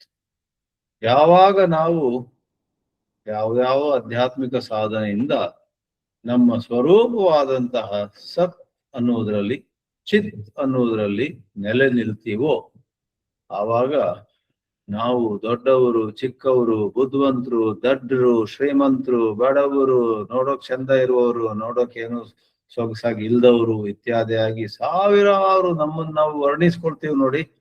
ಆ ಎಲ್ಲ ವರ್ಣನೆಗಳು ನಾಶವಾಗ್ತವೆ. ಮಹರ್ಷಿ ರಮಣರ ನಾನು ಯಾರು ಅನ್ನುವಂತಹ ಸಾಧನೆಯಲ್ಲಿ ಆಗುವುದಷ್ಟೇ. ಅಥವಾ ನಿಸರ್ಗದತ್ತ ಮಹಾರಾಜ ಅವರು ಹೇಳ್ತಾ ಇದ್ರು, ನಾನು ಅನ್ನೋದ್ರಲ್ಲಿ ನಿಲ್ಲಿ, ನಾನು ಅಂತವನು ಇಂಥವನು ಅಂತ ವಿವರಿಸಕ್ ಹೋಗ್ಬೇಡಿ ಅಂತಾರೆ. ಆದ್ದರಿಂದ staying in I am as said by Nisargadatta, questioning our selves who am I as said by Ramana Maharshi, ಅಥವಾ ಜೆ ಕೃಷ್ಣಮೂರ್ತಿ ಅವರು ಹೇಳುವ ಹಾಗೆ ನಮ್ಮಲ್ಲಿ ನಾನು ಸೋತೆ, ನಾನು ಗೆದ್ದೆ, ನನಗೆ ಒಂದು ವಸ್ತುವಿನ ಕಡೆ ಆಕರ್ಷಣೆ ಆಗ್ತಾ ಇದೆ, ಇನ್ನೊಂದ್ರ ಬಗ್ಗೆ ಭಯ ಆಗ್ತಾ ಇದೆ ಇತ್ಯಾದಿ ಎಲ್ಲ ಏನೆಲ್ಲ ಕಲ್ಪನೆಗಳ ಮನಸ್ಸಲ್ಲಿ ಉದ್ಭವ ಆದಾಗ ಜಿದ್ದು ಕೃಷ್ಣಮೂರ್ತಿ ಅವರು ಹೇಳ್ತಾ ಇದ್ರು, ಆ ನಾನು ಅನ್ನುವಂಥದ್ದು ಭಯ ಪಡುವ ನಾನು, ಅಥವಾ ಸಂತೋಷಗೊಳ್ಳುವ ನಾನು, ಹೆಮ್ಮೆ ಪಡುವ ನಾನು, ಅಥವಾ ನಾಚಿಕೆಗೊಳ್ಳುವ ನಾನು, ಅದು ಯಾವ ರೂಪವೇ ಆಗ್ಲಿ, ನಾನು ಅನ್ನುವುದು ಬೇರೆ ಬೇರೆ ರೂಪ ತಾಳುತ್ತೆ ನೋಡಿ. Use to call it the movement of the self. ಅದನ್ನ ಗಮನಿಸಿ, ಎಚ್ಚರವಾಗಿ ಗಮನಿಸಿ, ಅದರ ಚಲನ ವಲನಗಳನ್ನ, ಅದು ಎದ್ದೇಳುವಂತಹ, ಅದು ಬಿದ್ದು ಬೀಳುವಂತಹ, ಅದು ಉಬ್ಬುವಂತಹ, ಅದು ಕುಗ್ಗುವಂತಹ, ಅದೆಲ್ಲವನ್ನು ಗಮನಿಸ್ತಾ ಇರಿ. J. Krishnamurti was a master of awareness and observation. And in the traditional Vedanta, that itself is expressed as the call for staying as Sat and Chit. ಆ ಸತ್ ಮತ್ತು ಚಿತ್ ಅನ್ನುವುದೇ ಆತ್ಮಾರಾಮ. ರಾಮನಾಮ ಅನ್ನುವಂತಹದ್ದು ವಾಕ್. ವಾಗರ್ಥಾಯುವ ಸಂಪೃಕ್ತವು ವಾಗರ್ಥ ಪ್ರತಿಬದ್ಧಯೇ, ಕಾಳಿದಾಸ ಹೇಳಿದ ಮಾತು. ಶಂಕರಾಚಾರ್ಯರು ತಮ್ಮ ಭಾಷೆಗಳಲ್ಲಿ ವಾಕ್ ಅನ್ನುವಂತಹದ್ದು ಅಭಿಧಾನ, ಅರ್ಥ ಅನ್ನುವಂತಹದ್ದು ಅಭಿಧೇಯ, ಈ ಪ್ರಕಾರವಾಗಿಯೂ ಬರುತ್ತೆ. ಈ ತರ ರಾಮನಾಮದಿಂದ ಆತ್ಮಾರಾಮನ ಕಡೆ ಹೋಗುವಂತ ವಿಷಯ ಇಲ್ಲಿ ಬರ್ತಾ ಇದೆ. ಇವಾಗ ಅದು ಹೇಗೆ, ಯಾವ ರೀತಿ ಸಾಧ್ಯ ಅಂತ ಕೇಳಿದ್ರೆ ನೋಡಿ, ನಾಮವನ್ನು ಉಚ್ಚರಿಸುತ್ತಾ ಅದು ಸೂಚಿಸುವ ಆತ್ಮವನ್ನು ಧ್ಯಾನಿಸಬಹುದು. ಹೇಳ್ತಾ ಹೋಗಿ, ನೀವು ಏನು ಬೇರೆ ಏನು ಹೇಳ್ಬೇಕಾಗಿಲ್ಲ. ಮೊದಲು ಓಂ ಶ್ರೀರಾಮ್ ಜಯ ರಾಮ್ ಜಯ ಜಯ ರಾಮ್ ಅಂತ ಇದ್ರಿ, ಈಗಲೂ ಕೂಡ ಓಂ ಶ್ರೀರಾಮ್ ಜಯ ರಾಮ್ ಜಯ ಜಯ ರಾಮ್ ಅನ್ನಿ. ಆದ್ರೆ ವ್ಯತ್ಯಾಸ ಏನು? ಒಂದಿಷ್ಟು ಸತ್ಸಂಗದಿಂದ, ಒಂದಿಷ್ಟು ಗುರುಗಳ ಸಂತರ ಮಾತನ್ನ ಕೇಳಿದಾಗ ನಿಮ್ಮಲ್ಲಿ ಒಂದು ಜಾಗೃತಿ ಉಂಟಾಗುತ್ತೆ. ಓ, ನಾನು ಹೇಳುವಂತಹ ಓಂ ಶ್ರೀರಾಮ್ ಜಯ ರಾಮ್ ಜಯ ಜಯ ರಾಮ್ ಅನ್ನುವಂತಹದ್ದು ಅದು ಏನು ಪ್ರತಿನಿಧಿಸುತ್ತೆ ಅಂತ ಹೇಳಿದ್ರೆ, ಈ ನಾಮವು ನಾಮಿಯನ್ನು ಪ್ರತಿನಿಧಿಸುತ್ತೆ. ಸಂಸ್ಕೃತ ವ್ಯಾಕರಣದಲ್ಲಿ ನೋಡಿ, ಧನ ಅಂದ್ರೆ ಹಣ, ಧನಿ ಅಂದ್ರೆ ಹಣ ಉಳ್ಳವನು. ಓಕೆ, ಸೊ ಬ್ಯಾಟ್ರಿ ಚಾರ್ಜ್ ಮಾಡಿದ್ದೆ ನಾನು, ಅದೇನೋ ಹೆಚ್ಚು ಕಡಿಮೆ ಆಗಿ 0 ಆಗ್ಬಿಡ್ತು. ಸೊ ಈಗ ಚಾರ್ಜ್ ಆಗ್ತಾ ಇದೆ ಪುನಃ, ಚಿಂತೆ ಇಲ್ಲ. ಸೊ ನಾಮವನ್ನು ಉಚ್ಚರಿಸುತ್ತಾ ಅದು ಸೂಚಿಸುವ ಆತ್ಮವನ್ನು ಹೇಗೆ ಧ್ಯಾನಿಸಬಹುದು? ಸಂಸ್ಕೃತದಲ್ಲಿ ಹೇಳಿದೆ ನಾನು, ಕಾಮ ಅಂದ್ರೆ ಆಸೆ. ಯಾರಲ್ಲಿ ಆಸೆ ಇದೆಯೋ, ಯಾರಲ್ಲಿ ಕಾಮ ಇದೆಯೋ ಆತ ಕಾಮಿ. ಆದ್ರಿಂದ ನಾಮ, ಯಾರ ಹೆಸರು ಈ ಪ್ರಕಾರ ಇದೆಯೋ ಅವನು ನಾಮಿ. ನಾಮ ಅನ್ನುವಂತಹದ್ದು ಹೆಸರು, ನಾಮಿ ಅನ್ನುವನು ಹೆಸರುಳ್ಳವನು. ರಾಮ ಅಂತ ಹೆಸರಿರ್ಲಿ, ಶಿವ ಅಂತ ಹೆಸರಿರ್ಲಿ, ಗಣೇಶ ಅಂತ ಹೆಸರಿರ್ಲಿ, ಆ ಹೆಸರು ಉಳ್ಳವನು ನಾಮಿ. ಆದ್ರಿಂದ ಇಲ್ಲಿ ನಾವು ಸ್ಲೈಡಲ್ಲೂ ತೋರಿಸಿರುವಂತೆ, ನಾಮ ಅಂದ್ರೆ ನಾವು ಉಚ್ಚರಿಸುವ ಮಂತ್ರ, ನಾಮಿ ಅಂದ್ರೆ ಆ ಮಂತ್ರವು ತೋರಿಸುವ ಆತ್ಮತತ್ವ. ಹೇಗೆ ನಾವು ಒಂದು ಬೆರಳನ್ನ, ತೋರು ಬೆರಳನ್ನ ಉಪಯೋಗಿಸಿ ಒಬ್ರು ಮಿತ್ರರಿಗೆ ಚಂದ್ರನನ್ನು ತೋರಿಸ್ತೀವಿ, ನೋಡಿ ನೋಡಿ ಅಲ್ಲಿ ಆಕಾಶದಲ್ಲಿ ಚಂದ್ರ ಇದ್ದಾನೆ ಅಂತ. ಅವರು ನಮ್ಮ ಬೆರಳನ್ನೇ ನೋಡ್ತಾ ನಿಂತು ಬಿಟ್ರೆ ಪ್ರಯೋಜನ ಇಲ್ಲ. ಅವರು ನಮ್ಮ ಬೆರಳು ಯಾವ ಚಂದ್ರನನ್ನ ಆಕಾಶದಲ್ಲಿ ತೋರಿಸ್ತಿದೆಯೋ ಆಕಾಶದ ಕಡೆ ಮುಖ ಮಾಡಿ ಆ ಚಂದ್ರನನ್ನ ಗಮನಿಸ್ಬೇಕಲ್ವೇ? ಆ ಪ್ರಕಾರವಾಗಿ ಇಲ್ಲಿ ನಾವು ನಾಮವನ್ನು ಉಚ್ಚರಿಸುವಾಗ ಅದು ಭಕ್ತಿ ಮಾರ್ಗ, ಜ್ಞಾನ ಮಾರ್ಗ, ಯೋಗ ಮಾರ್ಗ ಅಂತೆಲ್ಲ ಸುಮ್ಮನೆ ಲೇಬಲ್ ಹಾಕ್ಲೇಬಾರದು. ನಾನು ನಾಮವನ್ನು ಜಪಿಸ್ತಾ ಇದ್ದೀನಿ, ಇದು ಯಾವ ಮಾರ್ಗ ಅದೆಲ್ಲ ಕೇಳಬೇಡಿ. ಈ ನಾಮವನ್ನು ನಾನು ಜಪಿಸುವಾಗ ಈ ನಾಮದಿಂದ ಯಾವ ಒಂದು ತತ್ವವು ಪ್ರತಿನಿಧಿಸಲ್ಪಡುತ್ತದೆಯೋ ಅದನ್ನ ನಾನು ಚಿಂತಿಸ್ತೀನಿ. ಅದಕ್ಕೆ ಬೇಕಾದ್ರೆ ವೇದಾಂತ ಶಾಸ್ತ್ರದಲ್ಲಿ ಅಥವಾ ಅಧ್ಯಾತ್ಮ ಸಾಹಿತ್ಯದಲ್ಲಿ ಕೊಟ್ಟಿರುವಂತಹ ಎಷ್ಟೋ ದೃಷ್ಟಾಂತಗಳನ್ನು ಉಪಯೋಗಿಸಬಹುದು. ಈ ಸ್ಲೈಡ್ ನಲ್ಲಿ ಒಂದು ದೃಷ್ಟಾಂತ ನಾವು ಕೊಟ್ಟಿದ್ದೇವೆ. ನಿಮ್ಮ ಮನೆ ಮುಂದೆ ನೀವು ಬೆಳಿಗ್ಗೆ ಬಾಗಿಲು ಕಿಟಕಿಯನ್ನೆಲ್ಲ ತೆರಿತೀರಾ, ಒಂದು ಅದ್ಭುತವಾದ ಬಹಳ ಬೆಲೆ ಬಾಳುವಂತಹ ಕಾರು ನಿಂತಿದೆ, ಮರ್ಸಿಡೀಸ್ ಬೆಂಜ್ ನಿಂತಿದೆ. ನಿಮ್ಮ ಹೆಬ್ಬು ಏನ್ ಹೇಳ್ತಾರೆ, ಹುಬ್ಬು ಮೇಲೆ ಇರುತ್ತೆ. ಯುವರ್ ಐಬ್ರೋಸ್ ಗೋ, ಇದು ಯಾರದ್ದಿದು? ಮರ್ಸಿಡೀಸ್ ಕಾರ್ ಇದೆ. ಅದರ ಪಕ್ಕದಲ್ಲಿ ಒಂದು ಮಾರುತಿ, ಬಹಳ ಕಡಿಮೆ ಬೆಲೆ ಯಾವುದೋ ಒಂದು ಮಾರುತಿ ಕಾರ್ ನಿಂತಿದೆ. ಇದೂ ನಿಂತಿದೆ ಅಲ್ಲ, ಆದ್ರೆ ಅದು ಬಹಳ ಬೆಲೆ ಬಾಳೋದು ಅಂತ ನೀವು ಅಂದ್ಕೋಬಹುದು. ಆಮೇಲೆ ಯಾರೋ ಹೇಳ್ತಾರೆ, ಸ್ವಾಮಿ, ಆ ಮರ್ಸಿಡೀಸ್ ನಲ್ಲಿ ಒಂದು ಹನಿ ಕೂಡ ಪೆಟ್ರೋಲ್ ಇಲ್ಲ ಈಗ ಈ ಕ್ಷಣ, ಇಂಧನ ಇಲ್ಲ. ಈ ಮಾರುತಿ ಕಾರಲ್ಲಂತೂ ಅರ್ಧ ಗಂಟೆ ಹಿಂದೆ ತುಂಬಿಸಿದ್ದೇವೆ, ನೀವು ಬೇಕಾದ್ರೆ 100 ಕಿಲೋಮೀಟರ್ ಹೋಗಿ ಬರ್ಬೋದು. ಅಂತ ಒಂದು ಪರಿಸ್ಥಿತಿಯಲ್ಲಿ ಆ ಮರ್ಸಿಡೀಸ್ ಕಾರು ಎಷ್ಟೇ ಒಳ್ಳೆಯ ಯಂತ್ರವನ್ನು ಹೊಂದಿರಬಹುದು, ಎಷ್ಟೇ ಒಳ್ಳೆಯ ಅದ್ರ ಶರೀರ ಇರಬಹುದು, ಎಷ್ಟೇ ಒಳ್ಳೆಯ ಒಳಗಿನ ಅನುಕೂಲತೆಗಳಿರಬಹುದು, ಅದರ ಬೇರೆ ಬೇರೆ ಲಕ್ಷಣಗಳು ಅದ್ಭುತವಾಗಿರ್ಬೋದು, ಫೀಚರ್ಸ್, ಆದ್ರೆ ಓಡತಕ್ಕಂತಹದ್ದು ಪೆಟ್ರೋಲ್ ಇರುವಂತಹ ಮಾರುತಿ ಕಾರ್ ಹೊರತು ಆ ಮರ್ಸಿಡೀಸ್ ಅಲ್ಲ. ಆದ್ರಿಂದ ಇಲ್ಲಿ ವಾಹನಕ್ಕೆ ಓಡಲು ಇಂಧನ ಬೇಕು ಅಂತ ಬರೆದಿದ್ದೇವೆ. ಆ ಪ್ರಕಾರವಾಗಿ ಇಲ್ಲಿ ಇಂಧನ ಅಂದ್ರೇನು ನೋಡಿ, ನಮ್ಮ ಶರೀರ ಮನಸ್ಸೆಲ್ಲ ಕಾರಿನ ರೀತಿ. ಶರೀರ ಮನಸ್ಸುಗಳು ಓಡ್ಬೇಕಾದ್ರೆ, ತಮ್ಮ ಕೆಲಸವನ್ನು ಮಾಡಬೇಕಾದ್ರೆ, ಶರೀರ ಮನಸ್ಸು ಇಂದ್ರಿಯಗಳು ಇವೆಲ್ಲವಕ್ಕೂ ಶಕ್ತಿ ಕೊಡುವಂತಹ ಒಂದು ತತ್ವ ಇದೆ. ಅದು ಕಣ್ಣಿಗೆ ಕಾಣುವುದಿಲ್ಲ, ಯಾಕಂದ್ರೆ ಕಣ್ಣುಗಳ ಹಿಂದೆ ಇರುವುದು ಅದೇ, ಕಿವಿಗಳ ಹಿಂದಿರುವಂತಹದ್ದು ಅದೇ, ಮೂಗು ಮತ್ತು ನಾಲಿಗೆ ಮತ್ತು ಚರ್ಮಗಳ ಹಿಂದಿರುವುದು ಅದೇ, ಎಲ್ಲಾ ಮನಸ್ಸಿನ ವೃತ್ತಿಗಳನ್ನ ಅಂದ್ರೆ ಆಲೋಚನೆಗಳನ್ನ ಬೆಳಗುವಂತಹದ್ದು ಅದೇ.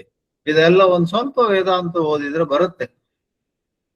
ಅದರಿಂದ ಕೆಲವರಂತೂ ತುಂಬಾ ವೇದಾಂತವನ್ನು ಓದ್ತಾರೆ, ಅದು ಅವರ ಮಾರ್ಗ, ಅವರನ್ನು ನೀವು ಟೀಕೆಯೂ ಮಾಡಬೇಡಿ, ಅವರನ್ನು ಅದೇ ರೀತಿಯಲ್ಲಿ ಅನುಸರಿಸ್ಬೇಕಂತಲೂ ನಿಯಮ ಇಲ್ಲ.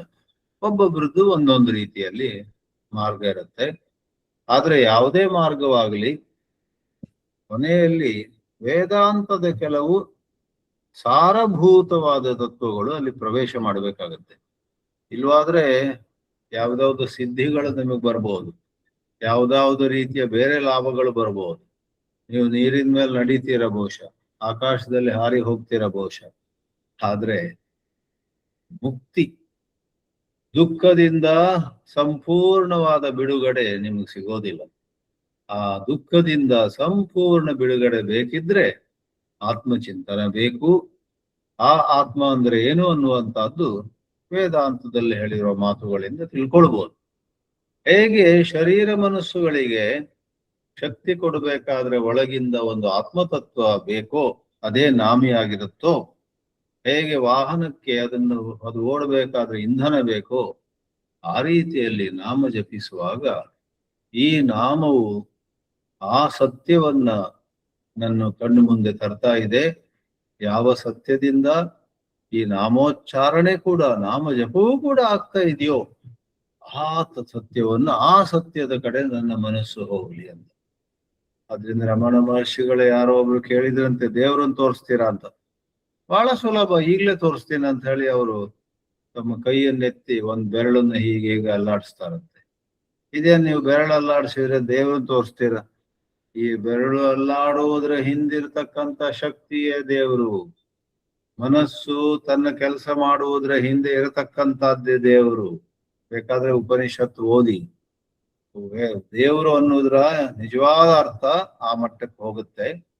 ಸಾಮಾನ್ಯವಾಗಿ ಜನಪ್ರಿಯವಾದಂತಹದ್ದು ನಮ್ಮ ಪ್ರಾರ್ಥನೆಗೆ ಹೋಗೊಟ್ಟು ನಾವು ಬಯಸಿದ್ದನ್ನು ಕೊಡುವಂತ ಒಂದು ದೇವರು ಇತ್ಯಾದಿಯಾಗಿ, ಅವುಗಳೆಲ್ಲವೂ ಕೂಡ ಒಂದು ಮಟ್ಟದಲ್ಲಿ ಸತ್ಯ.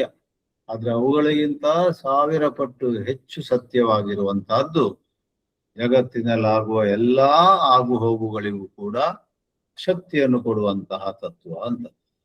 ಆದ್ರಿಂದ ಈ ಸ್ಲೈಡ್ ನಲ್ಲಿ ನಾವು ಹೇಳ್ತಿರುವ ಅಂದ್ರೆ, ಉಚ್ಚರಿಸಿ ನಾಮಜಪವನ್ನು ಮಾಡಿ ಓಂ ನಮಃ ಶಿವಾಯ ಅಂತ ಹೇಳಿ, ಆದ್ರೆ ದಯವಿಟ್ಟು ಅದು ಯಾಂತ್ರಿಕವಾಗ್ಲಿಕ್ಕೆ ಬಿಡಬೇಡಿ.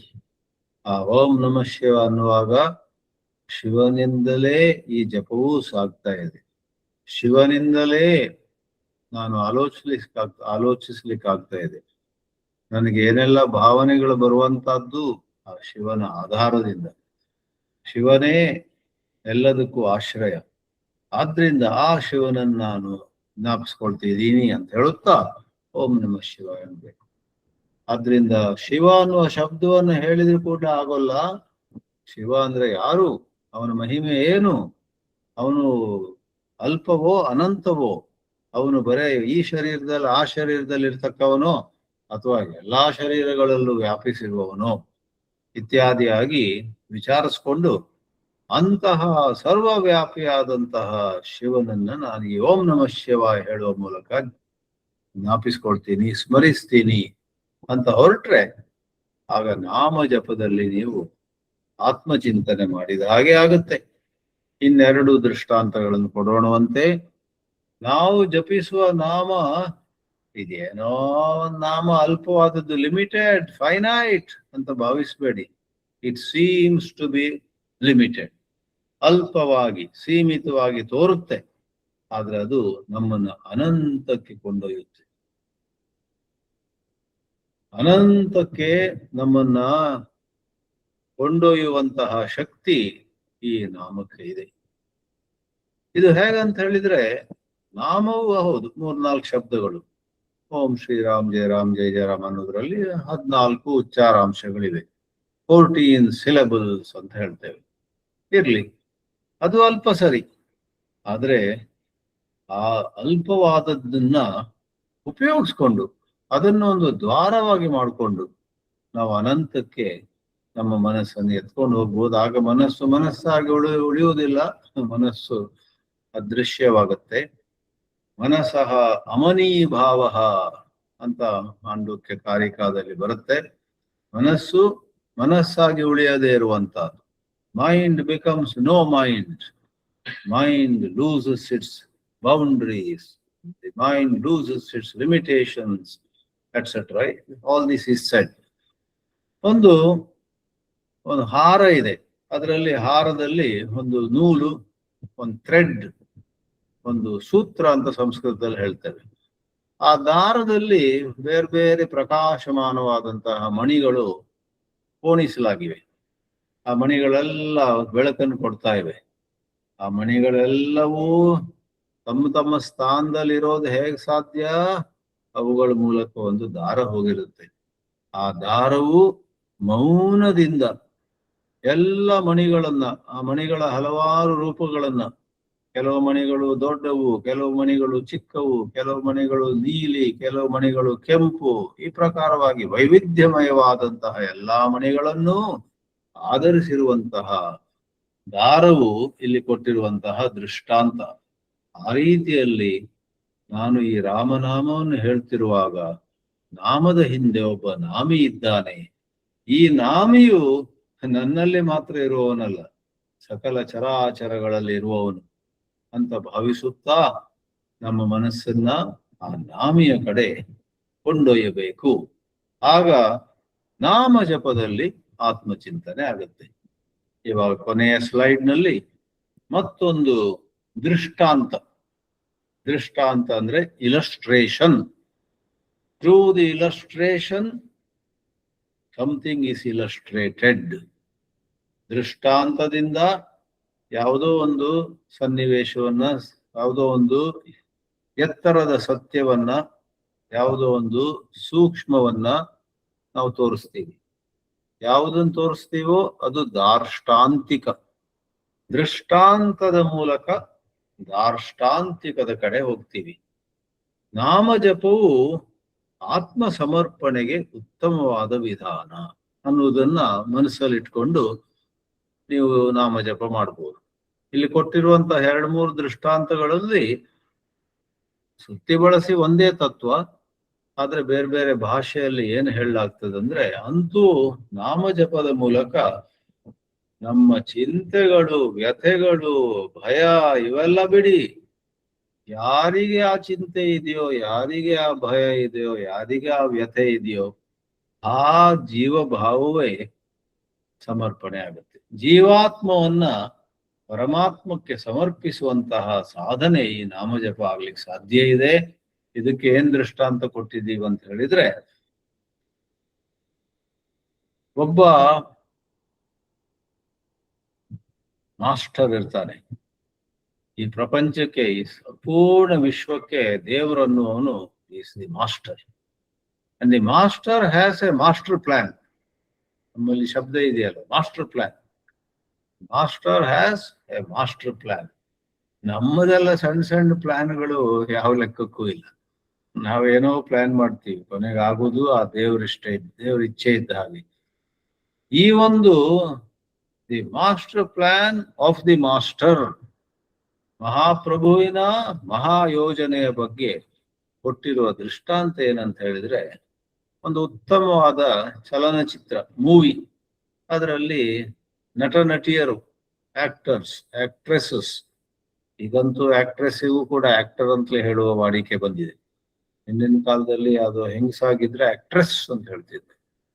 ಈಗ the heroine also is an actor, the hero also is an actor. It's a certain change in language or usage.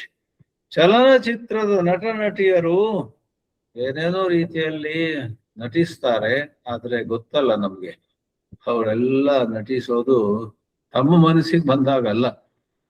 ಅವರೆಲ್ಲರೂ ನಿರ್ದೇಶಕನು ಯಾವ ರೀತಿ ಹೇಳಿದ್ದಾನೋ, ಇಲ್ಲಿ ನೀವು ನಗಬೇಕು, ಅಲ್ಲಿ ಅಳಬೇಕು, ಇಲ್ಲಿ ಸಿಟ್ಟುಗೊಳ್ಳಬೇಕು, ಇಲ್ಲಿ ನೀವು ಮನೆಯಿಂದ ಬಿರುಗಾಳಿ ಅಂತ ಹೊರಗೆ ಹೋಗ್ಬೇಕು, ಮತ್ತೊಂದು ಕಡೆ ಬಿರುಗಾಳಿ ಅಂತ ಯಾವುದೋ ಮನೆಯನ್ನು ಪ್ರವೇಶಿಸ್ಬೇಕಂದ್ರೆ ಆ ಪ್ರಕಾರವಾಗಿ ಮಾಡ್ತಾರೆ.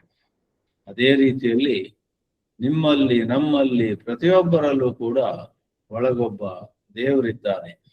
ಆ ದೇವರೇ ಅದ್ವೈತ ಸಿದ್ಧಾಂತದ ಪ್ರಕಾರ ಆ ದೇವರೇ ಆತ್ಮವೇ, ಆತ್ಮತತ್ವವೇ. ಶ್ರೀಕೃಷ್ಣ 13ನೇ ಅಧ್ಯಾಯದ 2ನೇ ಶ್ಲೋಕದಲ್ಲಿ ಹೇಳ್ತಾನೆ, ಕ್ಷೇತ್ರಜ್ಞಂ ಚಾಪಿ ಮಾಂ ವಿದ್ಧಿ. ಪ್ರತಿ ಪ್ರಾಣಿಯಲ್ಲಿ, ಪ್ರತಿ ಜೀವಿಯಲ್ಲಿ, ಅವರ ಎಲ್ಲ ಜೀವಿಗಳ, ಪ್ರಾಣಿಗಳ ಎಲ್ಲ ಅನುಭವಗಳು, ಎಲ್ಲ ನೋವು ಮತ್ತು ನಲಿವನ್ನ ಪ್ರಕಾಶಿಸುವಂತಹ ಕ್ಷೇತ್ರಜ್ಞ ತತ್ವವು ಪ್ರತಿಯೊಬ್ಬರಲ್ಲಿಯೂ ನಾನೇ, ಅದು ನಾನೇ ಕ್ಷೇತ್ರಜ್ಞ ಅಂತ 2ನೇ ಶ್ಲೋಕದಲ್ಲಿ ಹೇಳ್ತಾನೆ. ಆ ಪ್ರಕಾರವಾಗಿ ಈ ನಿರ್ದೇಶಕನು ಇಷ್ಟಪಟ್ಟಂತೆ ನಟ ನಟಿಯರು ನಟಿಸ್ತಾರ ಹೊರತು ಸ್ವತಃ ಅವರಿಗೇನು ಮಾಡ್ಲಿಕ್ಕೆ ಬರೋದಿಲ್ಲ. ಎಲ್ಲಾ ದೃಶ್ಯಗಳ ಹಿಂದಿನಿಂದ ಅವನು ಎಲ್ಲಕ್ಕೂ ದಾರಿ ತೋರಿಸ್ತಾನೆ. ಇದನ್ನ ನಾವು ಆಳವಾಗಿ ಅರ್ಥ ಮಾಡ್ಕೊಂಡ್ರೆ ಆಗ ನಾಮ ಜಪವು ಬಹಳ ಮಹತ್ವಪೂರ್ಣವಾಗ್ತದೆ, ಅರ್ಥಗರ್ಭಿತವಾಗ್ತದೆ. ನಾಮಜಪದಿಂದ ನಾವು ಊಹಿಸಲಾಗದಂತ ರೀತಿಯಲ್ಲಿ ಲಾಭವು ಸಿಗೋದಿದೆ. ಇಲ್ಲಿ ಹೇಗಂತ ಹೇಳಿದ್ರೆ, ನಮ್ಮ ಸ್ವಾಮಿ ಚಿನ್ಮಯಾನಂದರು ಒಮ್ಮೆ ಹೇಳಿದ್ರು, ನಿಮ್ಮಲ್ಲಿ ಏನಾದ್ರೂ ದುಃಖ ಆದ್ರೆ, ಯಾವುದೋ ಒಂದಿನ ತುಂಬಾ ಬೇಸರ ಆದ್ರೆ, ಯಾವುದೋ ಒಂದಿನ ಯಾವುದೋ ಘಟನೆಯಿಂದಾಗಿ ನಿಮ್ಮ ಎದೆ ಕುಸಿದು ಯಾಕಾದ್ರೂ ನಾನು ಬದುಕ್ತಿದ್ದೀನಿ ಇತ್ಯಾದಿ ಎಲ್ಲ ಆಲೋಚನೆ ಬರಬಹುದು. ಆಗ ಒಂದು ಆಲೋಚನೆ ಮಾಡಿ, ಶೇಕ್ಸ್ಪಿಯರ್ ಬರೆದಂತಹ ನಾಟಕಗಳಲ್ಲಿ ಬೇರೆ ಬೇರೆ ಪಾತ್ರಗಳಿರ್ತವೆ. ಕೆಲವರು ಗೆಲ್ಲುವವರು ಇರ್ತಾರೆ, ಕೆಲವರು ಸೋಲುವವರು ಇರ್ತಾರೆ, ಕೆಲವರು ಇನ್ನೊಬ್ರು ಯಾರನ್ನು ಹತ್ಯೆ ಮಾಡುವವರು, ಕೊಲ್ಲುವವರು ಇರ್ತಾರೆ, ಇನ್ನು ಕೆಲವರು ಅವ್ರ ಕೈಯಲ್ಲಿ ಕೊಲ್ಲಲ್ಪಡ್ತಾರೆ, ಕೆಲವರು ವಿದೂಷಕರಿರ್ತಾರೆ, ಕೆಲವರು ಅವ್ರನ್ನ ನೋಡಿ ಎಲ್ಲರೂ ನಗ್ತಾರೆ. ಬೇರೆ ಬೇರೆ ಪಾತ್ರಗಳು. ಹೇಗೆ ಶೇಕ್ಸ್ಪಿಯರ್ ಅಥವಾ ನಮ್ಮಲ್ಲಿ ಕಾಳಿದಾಸ, ಭಾಸ, ಭಾರವಿ, ಬಾಣ ಇವರೆಲ್ಲ ಬರೆದಂತಹ ನಾಟಕಗಳಲ್ಲಿ ಪಾತ್ರಗಳನ್ನು ಯಾವ ರೀತಿ ಚಿತ್ರಿಸಿದ್ದಾರೋ ಆ ಪ್ರಕಾರವಾಗಿಯೇ ಆ ನಾಟಕ ಮುಂದುವರಿಯುತ್ತೆ. ನೀವು ನಾವು ನಮ್ಮ ವ್ಯಕ್ತಿತ್ವದ ದೃಷ್ಟಿಯಿಂದ ಆ ಪ್ರಕಾರವಾದ ಪಾತ್ರಗಳಾಗಿದ್ದೇವೆ. ಈ ಪಾತ್ರಗಳು ಯಾವ ಕ್ಷಣದಲ್ಲಿ ಏನು ಮಾಡ್ಬೇಕು, ಕುಳಿತುಕೊಳ್ಬೇಕಾ, ನಿಂತ್ಕೊಳ್ಬೇಕಾ, ಗೆಲ್ಬೇಕಾ, ಸೋಲ್ಬೇಕಾ, ಸಾಯ್ಬೇಕಾ, ಬದುಕಬೇಕಾ, ಇದೆಲ್ಲವೂ ಕೂಡ the master has a master plan. ಆ ಮಹಾಪ್ರಭುವಿನ ಒಂದು ಮಹಾ ಯೋಜನೆ ಇರುತ್ತೆ ಎಲ್ಲಾ ದೃಶ್ಯಗಳಿಂದ. ಆದ್ರಿಂದ ಚಿನ್ಮಯಾನಂದರು ಹೇಳ್ತಾ ಇದ್ರು, ನಿಮ್ಮ ಸೋಲಿನ ಬಗ್ಗೆ ನಿಮ್ಮ ಅಂತರಂಗದಲ್ಲಿ ದುಃಖ ಆಗ್ಲಿಕ್ಕೆ ಸಾಧ್ಯ ಇಲ್ಲ, ಯಾಕಂದ್ರೆ ಇದು ಅವನ ಪ್ಲಾನ್. ನಿಮ್ಮ ಗೆಲುವಿನ ಬಗ್ಗೆ ಗರ್ವ ಆಗ್ಲಿಕ್ಕೆ ಸಾಧ್ಯ ಇಲ್ಲ. ಒಳಗಿಂದ ನಗ್ತಾ ಇರಿ, ಪಾಲಿಗೆ ಬಂದದ್ದೇ ಪಂಚಾಮೃತ, ಏನಾಯ್ತೋ ನನ್ನ ಜೀವನದಲ್ಲಿ ಅದು ಹಾಗೇ ಆಗ್ಬೇಕಿತ್ತು, ಯಾಕಂದ್ರೆ that is the master plan. ಆ ಪ್ರಕಾರವಾಗಿ ಅರಿಯುವುದೇ, ಆ ಅರಿವಿನಲ್ಲೇ, in that understanding itself there is the dissolution of the ego. ಅಹಂಕಾರ ಅನ್ನುವಂತಹದ್ದು ಲಯಗೊಳ್ಳುತ್ತೆ, ನಾಶಗೊಳ್ಳುತ್ತೆ. ಅಹಂಕಾರ ಮತ್ತು ಮಮಕಾರಗಳು ಇಲ್ಲವಾಗ್ತವೆ ಆ ಒಂದು ಉನ್ನತವಾದ ಅರಿವಿನಲ್ಲಿ. ಆ ಅರಿವು, ಆ ಸಮರ್ಪಣೆ ನಾಮಜಪದಲ್ಲಿ ಸಿದ್ಧಿಸಲಿಕ್ಕೆ ಸಾಧ್ಯ ಇದೆ. ಆದ್ರಿಂದ ಕೊನೆಯದಾಗಿ ಒಂದು ಮಾತು ಹೇಳೋಣವಂತೆ, ನಾವು ದಿವಸಕ್ಕೆ 10 ನಿಮಿಷ ಕೂತ್ಕೊಂಡು ಜಪ ಮಾಡಿದ್ರು ಚಿಂತೆ ಇಲ್ಲ. 10 ನಿಮಿಷದ ಬಗ್ಗೆ ಚಿಂತೆ ಮಾಡಬೇಡಿ.